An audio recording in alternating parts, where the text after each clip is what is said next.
আজ আমি তোমাদেরকে এমন একটি ঘরোয়া এবং খুবই কম খরচে একটি রেমেডি দেখাবো, যেটা খুবই অল্প বয়স্ক যাদের চুল পেকে যাচ্ছে, যার চুল পড়ে যাচ্ছে, টাক হয়ে যাচ্ছে, কিংবা খুবই অল্প বয়সে চুলের যে কোনো সমস্যায় এটা লাগাতে পারেন। এটি একেবারে সহজলভ্যভাবে পাওয়া যায়, যেটা দেখবে বাড়ির আশেপাশে।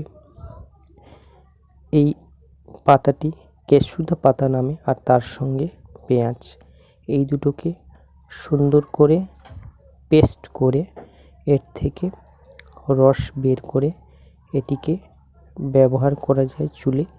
এতে চুলের রং এবং চুলের মজবুত ক্ষমতা এবং পাকা চুল খুব সহজে পাকতে বন্ধ হয়ে যায়, এবং যে চুলগুলো আছে সেগুলো খুবই শক্তশালী হয় গোড়া, এবং নতুন চুল গজাতে খুবই সাহায্য করে। চুলের অন্যান্য সমস্যাতেও এটা খুবই ভালো কাজ করে। এটি একটি ঘরোয়া রেমেডি, এর মধ্যে কোনো কেমিক্যাল নেই।